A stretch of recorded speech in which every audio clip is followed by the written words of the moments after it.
अस्सलामुअलैकुम। अच्छा, अभी जो मैंने आपको लास्ट टॉपिक पे आया था, अब हम उसके न्यूमेरिकल करने लगे। अब मैं इसके न्यूमेरिकल की तरफ आऊँ ना, तो मतलब नहीं क्यों मुझे ना इससे कोई सेटिस्फेक्शन नहीं होती कि ये जिस तरीके से इन्होंने करवाए हैं और मैडम ने करवाए हुए हैं। माड़ी मुझे लगता है इन्होंने खाची हुई है। लेकिन फिर भी मैं आपको बता देता हूँ कि इन्होंने किस तरह सोल्व किया हुआ है, और हमें भी सवाल आ जाए तो हमने इसको किस तरह सोल्व करना है। अच्छा देखो, यहाँ पे उसने ना आपको सेल दी हुई है, सेल उसने दी हुई है आपको 8 लाख रुपया। ठीक है, 80 हजार, 80 नहीं, हाँ 8 लाख रुपये। और जो उन्होंने आपको मार्कअप दिया हुआ है ना, वो दिया हुआ है 25% ऑफ कॉस्ट। यानी मार्कअप आपको पता है क्या होता है, वो कॉस्ट ऑफ गुड सोल्ड पे होता है। तो वो कहता है कि आपके पास जो मार्कअप है वो क्या है, 25% है। मार्कअप आपके पास 25% है, तो ये क्या मतलब कि आपकी कॉस्ट का जो 25% है वो आपको क्या जा रहा है, आपको एज अ ग्रोस प्रॉफिट आ रहा है। अब उसने कहा कैलकुलेट करें क्या चीज, कॉस्ट ऑफ गुड सोल्ड और उसके बाद ग्रोस प्रॉफिट। अच्छा, अब आपको ये जैसे सवाल है, जब भी ऐसे सवाल आ जाएंगे ना, सेल और मार्कअप या कोई दो चीजें दी हैं और उसने क्या कॉस्ट ऑफ गुड सोल्ड और ग्रोस प्रॉफिट वगैरह कैलकुलेट करें, तो इसको कैलकुलेट करने का ना आपके पास जो तरीका है वो ये है कि सबसे पहले ना आपने ये टेबल बनाना है। अब ये जो टेबल है ये किस सूरत में बनाया जाता है, अब ये ना, ये टेबल इस सूरत में बनाते हैं, ये कहते हैं कि देखो जब हम ना उसकी बात करते हैं, मार्जिन की, ग्रोस मार्जिन की, ग्रोस मार्जिन की बात करते हैं, तो वो जो ग्रोस मार्जिन होता है ना, वो होता है कि आपको कितना प्रॉफिट हुआ है, ग्रोस प्रॉफिट, आपको कितना प्रॉफिट हुआ है, एक मिनट, हाँ, आपको कितना प्रॉफिट हुआ है सेल में से। ठीक है, वो कहते हैं कि देखो हम देख कहते हैं कि मिसाल के तौर पे आपको 25% हुआ है, क्या नाम देते हैं, प्रॉफिट हुआ है। और आपकी इस सूरत में जो सेल थी वो थी 100% की। अगर आपको मतलब कि आपकी जो टोटल सेल थी, हम उसमें से देखते हैं ना वो कितना प्रॉफिट हुआ, तो ये कहते हैं 25% ऑफ सेल्स। आपकी सेल्स कितनी थी, 100%। वो कहते हैं जब हम ग्रोस मार्जिन की बात करते हैं ना, तो वहां पे हम जो आपकी सेल्स है ना, इसको 100% रखते हैं। किस ग्रोस मार्जिन की सेल को क्या रखते हैं, 100% रखते हैं। देखो इसको हमने रखा, एक सेकेंड, इसको हमने रखा 100% सेल को। अब देखो सेल को 100% मैंने रखा, लेकिन अगर मिसाल के तौर पर मुझे, मैं उसमें से कहता हूँ कि मुझे 25% फायदा हो रहा है। अब मुझे अगर सेल्स का 25% फायदा हो रहा है, तो इसका मतलब जो मेरी कॉस्ट ऑफ गुड सोल्ड है वो कितने का, 75% का है। क्योंकि मेरी जो सेल्स है, 100% सेल्स है ना, उसमें से 25% तो मुझे मुनाफा मिल जाता है। तो बाकी जो 75% है वो क्या, वो मेरा खर्चा निकल जाता है, कॉस्ट ऑफ गुड सोल्ड निकल जाती है। तो यही हिसाब है। वो कहता है जब सेल्स की आपके पास बात आ जाएगी ना, तो सेल्स के पास आपके पास 100% होगा। आप सेल्स की बात कह रहे हो, जब ग्रोस मार्जिन की बात आ जाएगी तो जो आपकी सेल्स है वो हुआ करेंगे 100%। ठीक है, आपका जो COGS है, कॉस्ट ऑफ गुड सोल्ड, ये आपका हो जाया करेगा जितनी आपकी सेल है माइनस जितना आपका ग्रोस प्रॉफिट है। आपका क्या है, ग्रोस प्रॉफिट है। ठीक है, वो आप उसमें से माइनस करोगे। जैसे अगर मैंने आपको यहाँ पे बात की थी 25% है, तो वो कहता है कि आपके पास जो आपका कॉस्ट ऑफ गुड सोल्ड है वो कितने फीसद होगा, बाकी जो 75% हिसाब की सेल का वो क्या हो जाएगा, आपका कॉस्ट ऑफ गुड सोल्ड हो जाएगा। ठीक है, और ग्रोस प्रॉफिट गिवन होगा। अगर ग्रोस प्रॉफिट गिवन नहीं होगा तो आप इसमें से ग्रोस प्रॉफिट निकाल सकते हैं। अब ग्रोस प्रॉफिट निकालने का तरीका क्या है, sales minus, sales minus COGS। आपके पास सेल्स 100% है, उसका जो 75% है वो आपका जा रहा है कॉस्ट ऑफ गुड सोल्ड में, तो आपके पास जो पीछे 25% बच रहा है वो आपके पास मुनाफा बच रहा है। ठीक है, ये आपको गिवन होगा कॉस्ट ऑफ गुड सोल्ड, या फिर आपको कोई ना कोई, यानी इसमें तो दो चीजें गिवन होंगी, तीसरी आपने निकालनी होगी। उसके बाद आपके पास जो ये है ना, मार्कअप, ग्रोस मार्कअप। अब उसके अंदर ये क्या बात कहते हैं, ग्रोस मार्कअप के अंदर ये बात कहते हैं कि देखो ग्रोस मार्कअप आपके पास जो है वो असल में क्या चीज है, वो है कि आपको कितना ग्रोस प्रॉफिट हुआ, डिवाइड करते हैं इसको, इसकी जो बेस होती है वो होती है कॉस्ट ऑफ गुड सोल्ड। अब वो कहता है कि मिसाल के तौर पे आपने 100% जो आपके कॉस्ट ऑफ गुड सोल्ड है, इसके अंदर जो इसकी बेस होती है इसको 100% रखते हैं। उसके अंदर से आपको कितने फीसद क्या हुआ, फायदा हुआ, मतलब कि मिसाल के तौर जैसे मैंने आपको बताया था कि मैंने 1500 का कूलर लिया, तो 1500 रुपया ही मेरा सारा खर्चा था ना, 100% खर्चा ही मैंने उसके साथ ही इसको कंपेयर किया था ना। तो ऊपर अगर हमें फायदा हुआ होता 25%, तो हम देखते वो हमें किस किस कंपेयर पे हुआ था, हमें वो 100% ऑफ, हमने उसको जो कंपेयर किया था वो 100% of cost of good sold पे किया था। ठीक है। अब देखो, अगर मेरे पास जो कॉस्ट ऑफ गुड सोल्ड है उसका 25% मुझे फायदा हो रहा है, उस पे 25% मुझे फायदा हो रहा है, तो इसका मतलब मेरी जो सेल है वो 125% होनी चाहिए। सेल मेरी कितनी होनी चाहिए? सेल मेरी, ये देखो, अब यहाँ पे जो मैंने कॉस्ट ऑफ गुड सोल्ड में ये मार्कअप के अंदर जो कॉस्ट ऑफ गुड सोल्ड है कितने परसेंट रखा है? 100% रखा है। अगर ये 100% रखा है तो मेरा जो सेल्स है वो किन, ये देखो ये फार्मूले से ही आप लोग आ जाओ, ये वाले फार्मूले से आ जाओ कि अगर जो मेरी सेल है वो किसके बराबर होनी चाहिए? Cost of good sold plus profit, gross profit. Cost of good sold plus, ओहो, प्लस प्रॉफिट, ग्रोस प्रॉफिट ही कह लो, प्रॉफिट। तो मेरे पास ये इस वक्त सेल आ रही है, वो क्या आ रही है? ये देखो सेल मेरे पास इस वक्त आ रही है 100%, जो कि आपके पास क्या है? Cost of good sold plus जो आपने प्रॉफिट निकालना है वो कितना निकालना है? 25%। तो अगर आपके पास कॉस्ट ऑफ गुड सोल्ड 100% आपने इधर लिया तो जाहिर सी बात है ऊपर आपको 25% इसको महंगा करके प्रॉफिट रख के बेचना पड़ेगा, तो आपकी जो सेल हो जाएगी वो कितनी हो जाएगी? 125%। ठीक है। और अगर आपके पास, आपने इसके अंदर कॉस्ट ऑफ गुड सोल्ड निकालना है, तो कॉस्ट ऑफ गुड सोल्ड मैंने आपको बताया इसके अंदर ये बेस होती है, तो इसको आप क्या रखा होते हो? 100% रखते हो। और इस सूरत में आपको जो ग्रोस प्रॉफिट हो रहा है वो कितना हो रहा है वो कैलकुलेट करना है, दोबारा इस फार्मूले से कर लो कि gross profit is equal to, gross profit is equal to sales minus cost of good sold. इससे आपके पास क्या आ जाएगा? ग्रोस प्रॉफिट आ जाएगा, जो कि इस सूरत में क्या है? 125 माइनस 100 इक्वल टू 25% आपका ग्रोस प्रॉफिट है, ग्रोस मार्कअप कह लो आप। ठीक है। अच्छा, अब यहाँ ये दो बातें आपको समझ आ गई, ये दो बातें ना आपने हर सवाल के अंदर लगानी है, और उसमें पहले ना एक टेबल बनाया था देखिए जहाँ पे उसने आपको बात की कि 25% जो आपके पास, जहाँ पे आपने देखना है कितने फीसद आपको गिवन है, कितने फीसद गिवन है, 25% गिवन है ना, इसका मतलब अब आपने 25 को ही रोते रहना। वो कहता है मार्जिन के केस में सेल में 100% ले रहा हूँ, ठीक है, लेकिन हमने उसको, चलो इसमें पहले चलते हैं, मार्कअप पे चलो आ जाओ पहले। मार्कअप में 100% आपने क्या लिया? जब किसी भी एक पॉइंट से शुरू कर सकते हो, जरूरी नहीं है, जहां से आपको ज्यादा लॉजिकली समझ आता है। आपको इसमें मार्कअप भी आवा था कि 25% है कॉस्ट का। आपने मार्कअप के अंदर आपको पता है कॉस्ट ऑफ गुड सोल्ड कितने फीसद होती है? 100% होती है, उसको 25% महंगा करके बेचना था, क्योंकि उसमें तो 25% आपको प्रॉफिट आना चाहिए था। तो उसमें तो ग्रोस प्रॉफिट की जो शरह रखनी थी आपने, वो क्या रखनी थी? 25%। तो अब उसको सेल करना था आपने 25% महंगे दामों, तो आपने क्या किया? जो आपके पास ग्रोस प्रॉफिट थी उसके ऊपर 25% लगा के उसकी सेल करनी है, तो 125% आपके पास सेल हो गई। ठीक है। अब जो आपके पास इधर हिसाब है ना, वही हिसाब तकरीबन इधर है, क्योंकि इसके अंदर सेल है। सेल आपके पास क्या थी? 100%। उसमें से आपने जो क्या नाम लेते हैं कॉस्ट ऑफ गुड सोल्ड है वो कितने के लेने होंगे? यहाँ पे चूंकि आपको 25% गिवन है, तो आपने यहाँ पे भी उसके अंदर से 25% निकाल देना कि आपके पास अगर 25% वो आ रहा है, प्रॉफिट आ रहा है, तो 75% के आपके पास कॉस्ट ऑफ गुड सोल्ड होंगे, और बाकी आपके पास जो प्रॉफिट होगा वो 25% हो जाएगा। जहाँ पे हर जगह 25-25% दिया हुआ है, तो वैसे पे हर जगह ये सेम ही रहता है। लेकिन अगर मैडम यहाँ पे ये ना हो कि पेपर के अंदर आपको यहाँ पे 35 दे दे, तो फिर भी आप लोग इधर 125, इधर 100 और इधर 25 लिख रहे हो, इधर हमेशा 100 रहेगा और इधर हमेशा 100 रहेगा।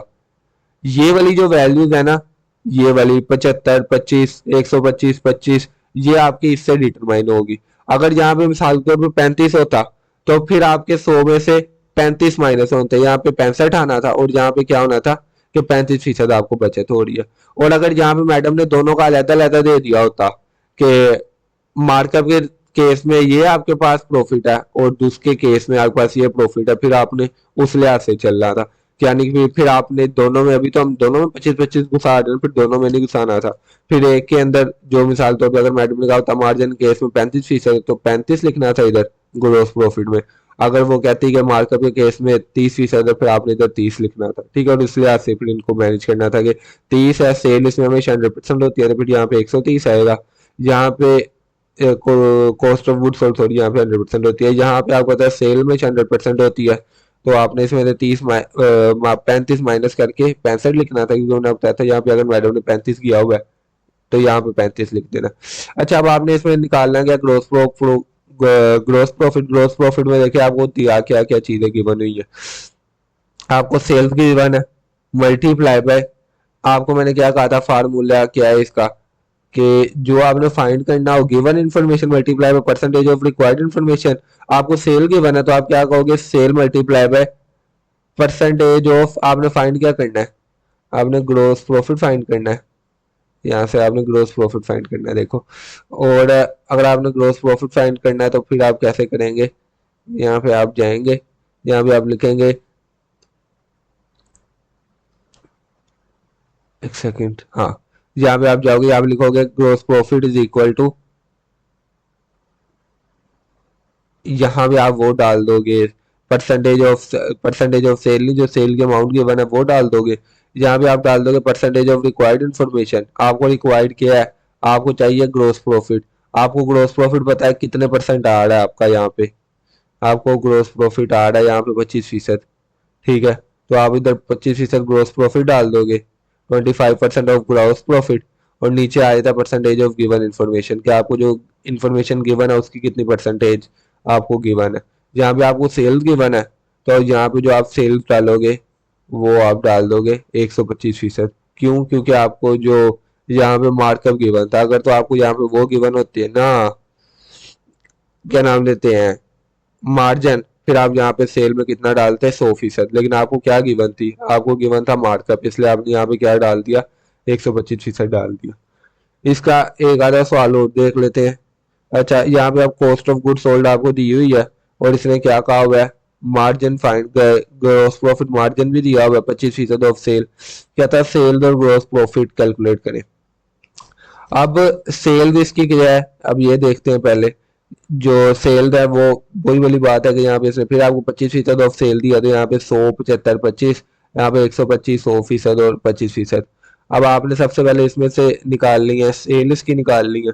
अब सेल निकालने का तरीका क्या है, कोई इसकी कॉस्ट ऑफ, ये देखो इसका जो वो है, मतलब कि जरूरी नहीं है आप इसमें इस फार्मूले, जो ये हिंट है, मतलब मैं जब भी ये सवाल किया मैंने तो ये फार्मूला नहीं आजमाया, तो लेकिन ये है कि इससे आसान हो जाता है, अगर आप मतलब सिर्फ टेबली साइड पे जाए ना, तो ये फार्मूला लगाने से आपको ना, यानी फिर आपका सवाल काफी आसान हो जाता है। अगर मैं, अच्छा, अब इसका जो अगला पार्ट है ये करके देख लेते हैं, वो पहली वीडियो बंद हो गई, इसमें देख लेते हैं। इसमें ये देखते हैं कॉस्ट ऑफ गुड सोल्ड में गिवन है 50,000, मार्जिन जो है 25% ऑफ सेल, जहाँ पे 25% आ गया तो आपने अब क्या करना है, धक्के से ये वाला अपना तैयार कर लेना है, जिसमें ग्रोस प्रॉफिट इसमें ही 25% आ रहा है, इसमें ही 25% आ रहा है। मैं इस पे बड़ा खपा हूँ ये वाले सवालों पे ना, मुझे समझ नहीं आई इन्होंने खच मारी कैसे है। क्योंकि हमने देखो अभी कैलकुलेट किया था तो उसके अंदर यहाँ पे 33% आ रहा था और यहाँ पे 25%, मतलब ये अलग अलग आ रहे थे ना, ग्रोथ मार्कअप और मार्जिन। ये कैसे एक सवाल में कह सकते हैं कि मार्कअप भी सेम है मार्जिन भी सेम है, शायद इनका सेम होगा तो कैसे इन्होंने सेम किया हुआ है। खैर आगे चलते हैं, हमने जो इसमें चीज फाइंड करनी है वो करनी है, सेल्स फाइंड करनी है और ग्रोस प्रॉफिट फाइंड करना है। अच्छा, सबसे पहले ग्रोस प्रॉफिट देख लेते हैं किस तरह फाइंड होगा। ग्रोस प्रॉफिट फाइंड करने के लिए हमें जो गिवन इन्फॉर्मेशन है वही वाला फार्मूला इसमें लगाना है, कि जो एब्सोल्यूट अमाउंट गिवन है ना वो किसकी गिवन है, कॉस्ट ऑफ गुड सोल्ड की। तो cost of good sold multiply by, find क्या करना है, ग्रोस प्रॉफिट। ग्रोस प्रॉफिट कितना गिवन है, 25%, तो यहाँ पे आ जाएगा 25%, ठीक है। डिवाइड बाय जो percentage of given information, given information क्या है, cost of good sold. Cost of good sold की इंफॉर्मेशन हमने ले लेनी है, ये 75%। अब आप कहोगे ये 75% क्यों लिया, ये 100% क्यों नहीं ली, ये इसलिए ली कि यहाँ पे ये क्या गिवन है, मार्जिन। गिवन इन्फॉर्मेशन में क्या है, मार्जिन, मार्जिन है तो इसलिए 75% ली है। जहां पे गिवन में क्या इन्फॉर्मेशन में गया, गिवन था मार्कअप, मार्कअप था तो यहाँ पे हमने क्या लिया था, ये वाली अमाउंट ली थी, यहाँ पे 125 सेल वाली, ठीक है। यहाँ पे अब अगला सवाल देख लो, जहाँ पे ग्रोस प्रॉफिट गिवन है, फिर ग्रोस, अच्छा यहाँ पे सेल कैलकुलेट करनी है तो उसका भी वही फार्मूला है कि कॉस्ट ऑफ गुड सोल्ड, ठीक है, मल्टीप्लाई बाय सेल कैलकुलेट करनी है, तो कितनी सेल है आपके पास, जो रिक्वायर्ड आपने परसेंटेज सेल की कैलकुलेट करनी है, वो आप करोगे 100%। ठीक है, कि आपने टोटल देखना है कि आपकी सेल है कितनी, और जो आपके पास यहाँ पे आ रहा है कॉस्ट ऑफ गुड सोल्ड आ रहा है उस पर आप 75% लगाओगे, तो यहाँ पे आपके पास क्या आ जाएगी, सेल कैलकुलेट होके आ जाएगी। ठीक है, आगे चलते हैं। आगे हम चलते हैं, हमारे पास क्या गिवन है।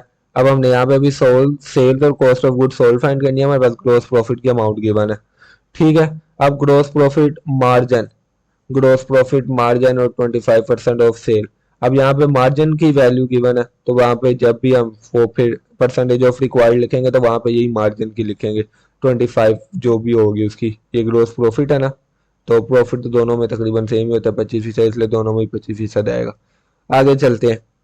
अच्छा, अब यहाँ पे देखो सेल फार्म कैलकुलेट करने का क्या तरीका है कि जो अमाउंट गिवन है मल्टीप्लाई बाय 100%। 100% क्यों यहाँ पे लिखा हुआ है, क्योंकि मार्जिन गिवन था। जब मार्जिन गिवन था तो इस कॉलम से वैल्यू उठानी है, जब मार्कम गिवन होता है इस कॉलम से उठानी है। मार्जिन गिवन था तो यहाँ से हमने सेल उठाई, सेल हमने कैलकुलेट करनी थी ना, यहाँ पे तो सेल कितनी गिवन थी, 100%। और नीचे आपके पास क्या था, नीचे आपके पास था कि आपके पास जो गिवन है उसकी परसेंट रिक्वायर्ड, जो गिवन है उसकी परसेंटेज क्या है, ग्रोस प्रॉफिट था उसकी परसेंटेज क्या है, 25%, तो इधर 25% आ गया। यहाँ पे cost of good sold calculate करना है, तो कॉस्ट ऑफ गुड सोल्ड जो कैलकुलेट करना है उसकी कितनी है, 75%, ये गिवन है, और फिर वही 25 से डिवाइड करके लिख लिया। अगर आप फिर सवाल साथ आ रहा है, सेल्स है, कॉस्ट ऑफ गुड प्रॉफिट है, फिर वही सेम ऊपर वाला सा इधर किया हुआ है। देखो यहाँ पे मार्कअप गिवन था, ये मार्कअप गिवन था, अब यहाँ इस कॉलम से वैल्यूज उठाएंगे, सेल की वैल्यू यहाँ से उठाई है। ठीक है, सेम टू सेम, जो यहाँ पे कॉस्ट ऑफ गुड सोल्ड की वैल्यू यहाँ से उठाई है। ठीक है, अगर आपके पास मार्जिन गिवन हो उधर से वैल्यू उठानी है, मार्कअप गिवन हो उधर से उठानी है। खैर ये आपके पास जो चैप्टर हो जाएगा, जब ये चैप्टर हो जाएगा तो फिर आप आगे आ जाएंगे। यहाँ पे ना सबसे पहले पीछे एक टॉपिक में छोड़ रहा हूँ, वो छोटा सा मतलब डेफिनेशन टाइप का, वो ये है कि उसको हम कहते हैं बैलेंसिंग लॉ, पता नहीं क्या कहते हैं, नाम पढ़ ही आते हैं।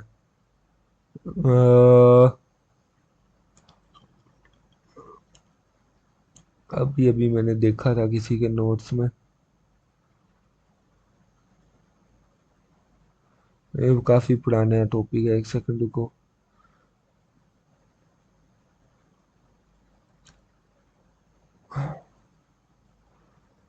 दीदम दीदम दम नक्शीदम,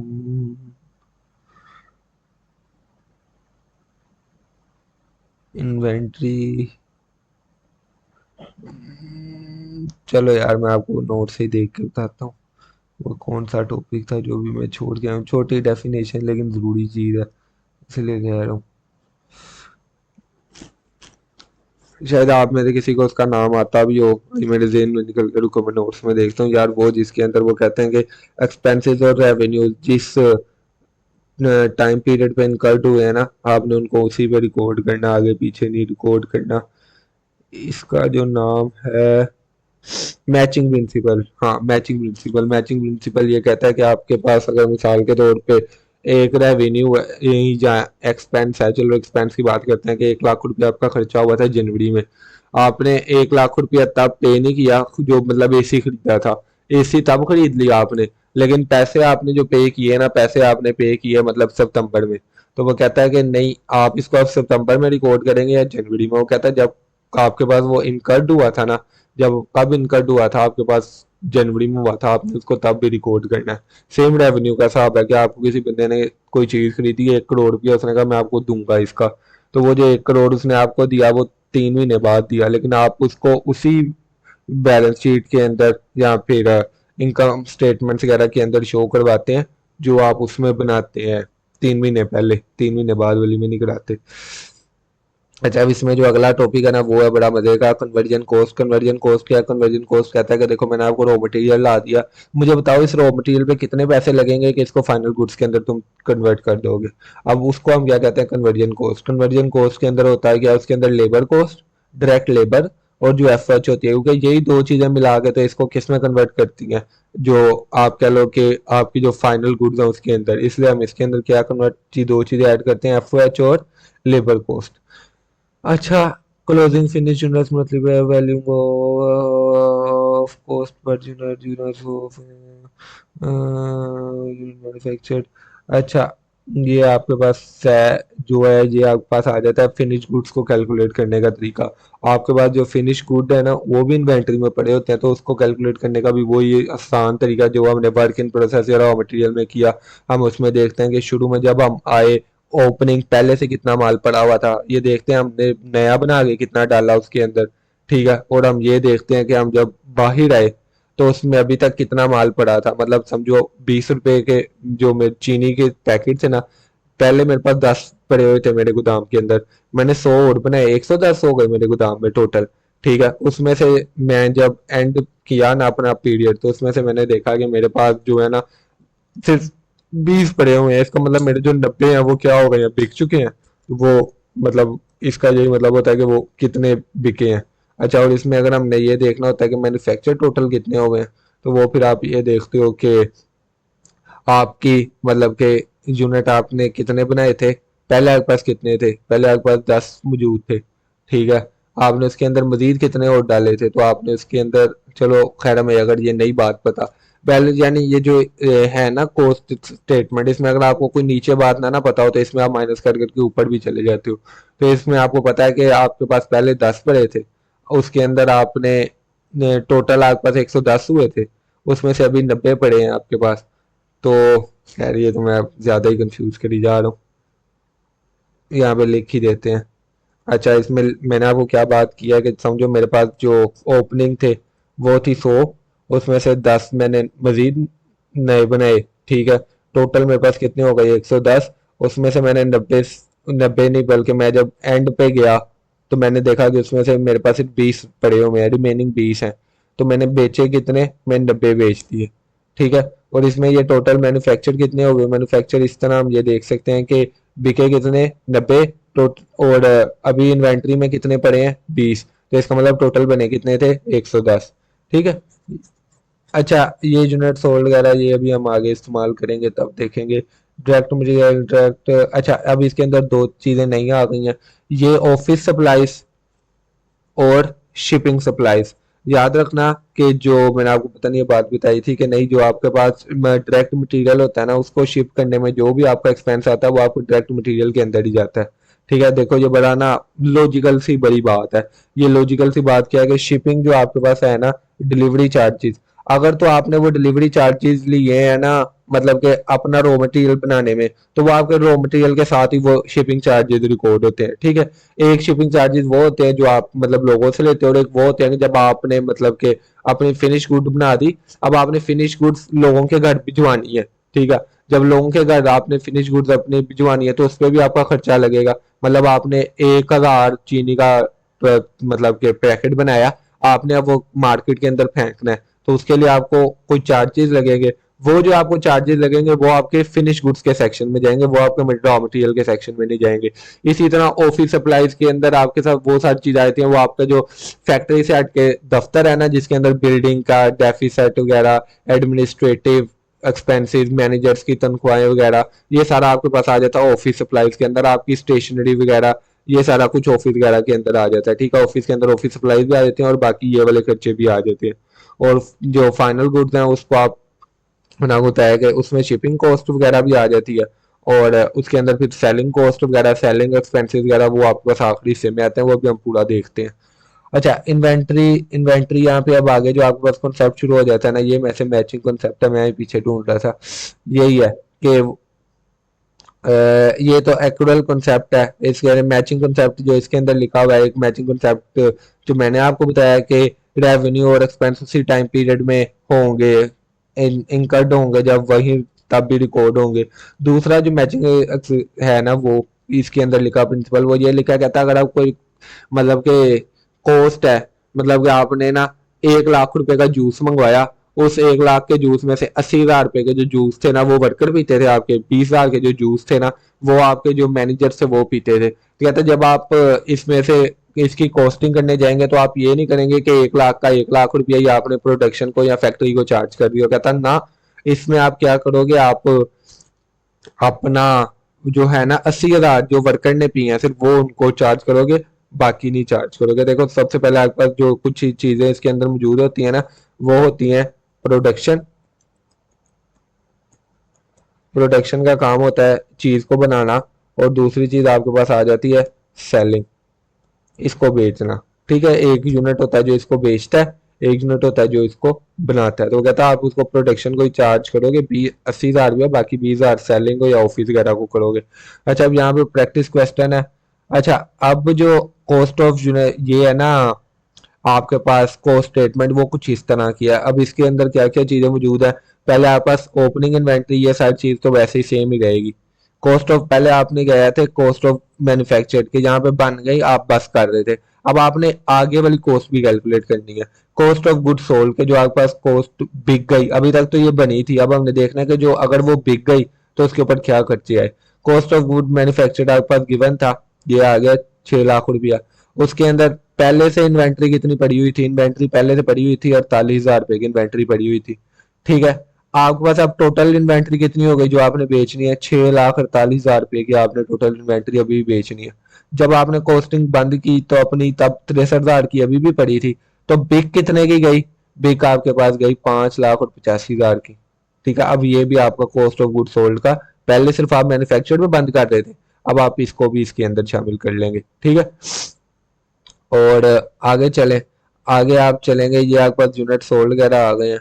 ये कहता है कि सवाल के अंदर इसने क्या पूछा था, पेपर सोल्यूशन यूनिट सोल्ड, ये यूनिट सोल्ड उसने बताया था कितने हुए हैं कि नहीं, आपने सही लगे हुए हैं। ये यूनिट सोल्ड, अच्छा हाँ, sold during the year, unit आपके पास कितने बिक गए हैं, 3800 बिक गए हैं 220 रुपए के लिहाज से। ठीक है, यूनिट सोल्ड आपके पास कितने हैं, 3800, यूनिट आपके पास क्या है, बिक गए हैं।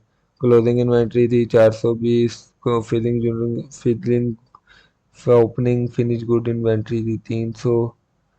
तो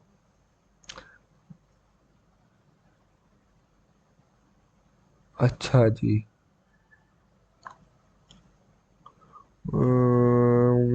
हाँ ये समझ आ गई। अब आपने इसके अंदर ये कैलकुलेट करने होते हैं कि जो आपके पास यूनिट मैन्युफैक्चर्ड है या जो यूनिट प्रोड्यूस है ना, वो किस तरह कैलकुलेट करने हैं। वो देखो उसका जो फार्मूला है ना, वो ये फार्मूला है, unit produce is equal to unit sold plus closing finish goods plus minus opening finish goods.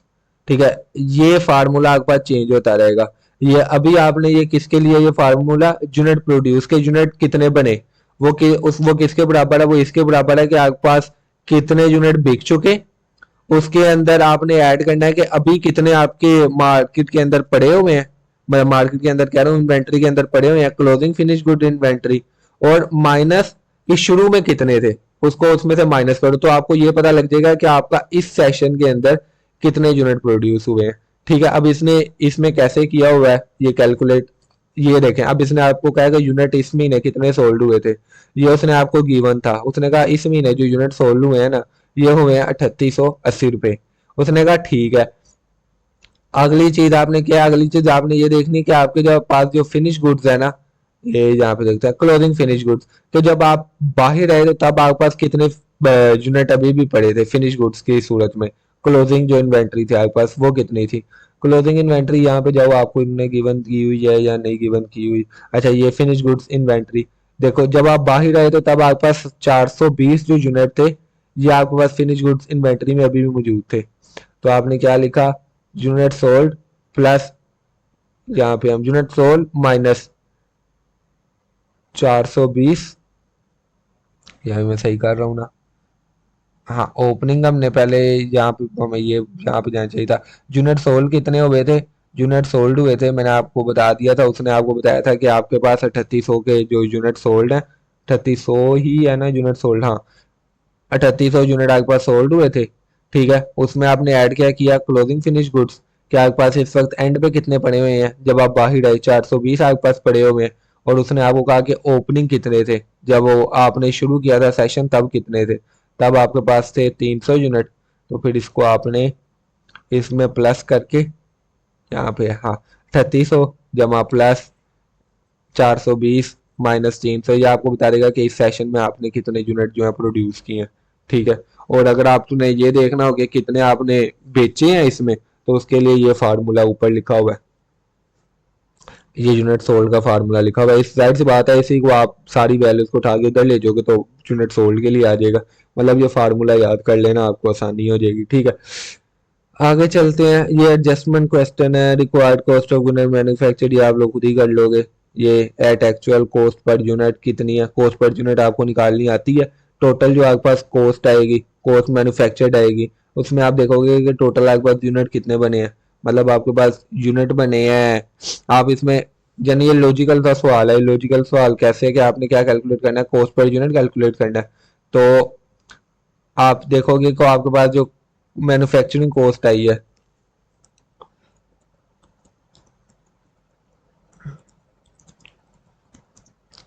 Manufacturing cost आई है, वो किसके बराबर है। ठीक है, वो मिसाल के तौर पर आपके पास आई है 2000 रुपया। तो आप देखोगे कि आपने जो यूनिट प्रोड्यूस किया, अभी हमने फार्मूला पढ़ना है यूनिट प्रोड्यूस का, उससे आप देखोगे आपने यूनिट कितने प्रोड्यूस किए। आपने मिसाल के तौर पर 100 यूनिट प्रोड्यूस किए, तो आप इन दोनों को जब आपस में क्या करोगे, डिवाइड कर दोगे, मैन्युफैक्चरिंग कॉस्ट को डिवाइडेड कर दोगे 100 से, तो आपके पास क्या आ जाएगा, कॉस्ट पर यूनिट आ जाएगी। ठीक है। उसके बाद आपके पास आता है अमाउंट ऑफ ओवर और अंडर अप्लाइड फैक्ट्री ओवरहेड हुए, तो आपको पता है किस तरह कैलकुलेट करना है। अच्छा, इसका क्वेश्चन नंबर 2 का मतलब ये सवाल ही है सारे, ये आप लोग खुद ही कर लेना ताकि आप लोगों की प्रैक्टिस हो जाए। इससे आगे चीज़ आपके पास वो आ जाते हैं लाइफ ऑफ फाइफो शाइफो, ये सारी चीज़ों के लिए अगर आप मेरे से लाइफ ऑफ फाइफो आपने नहीं पढ़ा हुआ, तो आप मुझे बताना, मैं आपको इसकी वीडियो भेज दूंगा। लाइफ ऑफ शाइफो की मैंने पहले से रिकॉर्ड की हुई है, वो भेज दूंगा। आप लेसन नंबर 9 और 10 आएगा, वो इंशाल्लाह आज रिकॉर्ड करूंगा।